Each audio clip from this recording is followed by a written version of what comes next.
Apple's launch events are sort of like experiences, and during the iPhone XS and XS Max launch event in Dubai today, everyone was up for it. The new devices were all on display and we got to play around with them right before the first customers walked in to buy their phones. The gold iPhone in particular was really the star of the show, and it was awesome to see customers walking in excited to get their hands on their new phones, becoming one of the very first in the world to own one. With the Apple staff also applauding, there's your moment of stardom right there. So like any Apple launch, people, although not as many as last year, were waiting to get their hands on the brand new phones.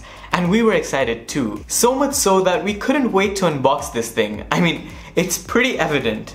But we'll forgive that because excitement really has no boundaries. So in the XS Max box, you get the regular paperwork, which includes things like the traditional Apple stickers, the SIM card removal tool, as well as a set of instructions that you're probably never going to read. And the phone wrapped in this beautiful plastic... Hey, wait, you're supposed to do that carefully because it's the best part of the unboxing. Well, I'm glad we got the XS too, and here's what you've been waiting for.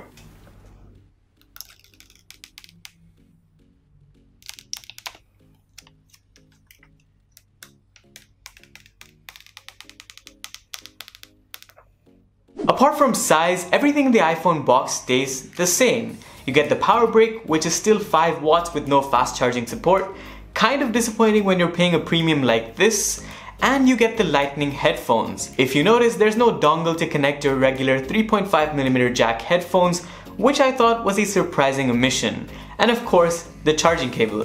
Very Apple-like. In the hand, the phone's identical to the iPhone X, at least the XS, and the XS Max is just bigger.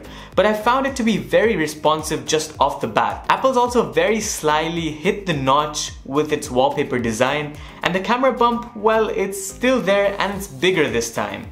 I do like the gold color, but besides that, I still haven't used the phone enough to give you my thoughts on the camera and overall performance. But we do have more coverage coming very soon, so make sure you subscribe to the channel for camera reviews, speed tests, and a lot more.